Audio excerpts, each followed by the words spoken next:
What does eating fiber do to your body? That is a tiny molecule your gut makes from fiber called butyrate. This is one of those simple things that can completely change your energy level, your digestion, and immune health once you understand the mechanism.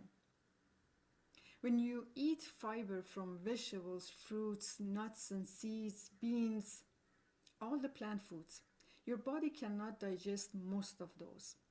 That fiber travels all the way down to your from stomach to small intestine, large intestine. That is where your gut bacteria get to work. What they do is that they ferment that fiber. During that process, they make something called butyrate. See, think of butyrate as a superfood for the cells that line your gut wall. Your gut lining literally uses that butyrate as its main fuel. When you have enough of that molecule, your gut stays strong and sealed. And unfortunately, when you don't have enough of that, the gut wall becomes weak and leaky, which leads to inflammation, bloating, fatigue, immune health issues. So butyrate also helps your whole body. It's not only local. It lowers the amount of inflammation, systemic inflammations, helps stabilize blood sugar, improves how your cells use that energy, and even affects your whole brain as well. Some studies show that it supports mood, mental clarity, and the growth of new brain connections. So this one little molecule has a huge impact. Now let's talk about what kills butyrate production, because this is where so many people get stuck.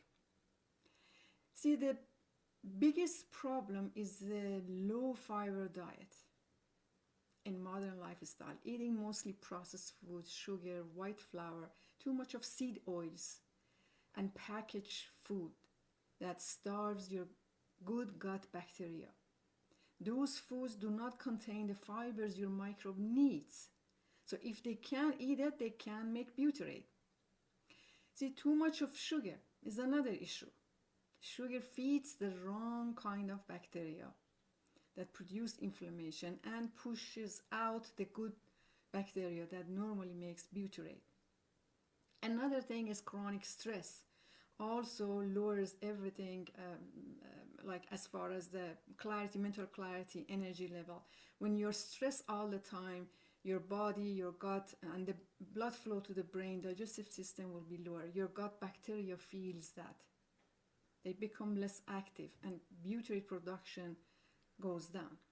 Another thing is antibiotics, especially when it is unnecessarily repeated use, can wipe out many of the good bacteria producing that butyrate.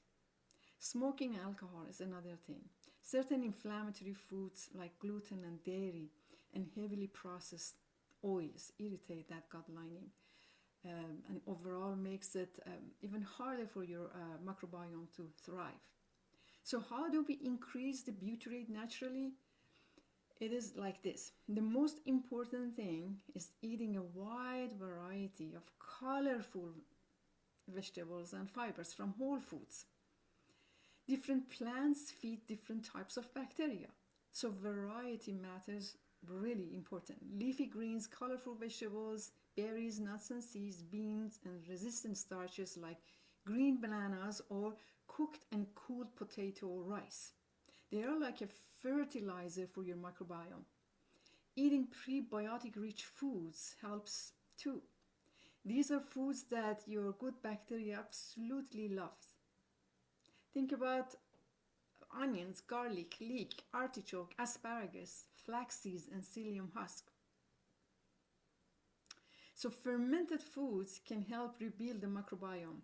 Also, think about sauerkraut, kimchi, kefir, if you can tolerate that. These fermented vegetables brings the healthy bacteria numbers higher, and they produce butyrate much in an efficient manner. Managing stress is another one. Deep breathing, walks in nature, sunlight, stretching few times in a week, the type of exercise that you really enjoy and you continue. Anything that gets your body out of that fight or flight mode creates a healthier gut environment. So here's the bottom line. Fiber isn't just about digestion. It is about feeding your microbes so they can produce butyrate, the molecule that protects your gut, lowers inflammation, stabilizes your blood sugar, and supports your brain health, and strengthens your entire immune system.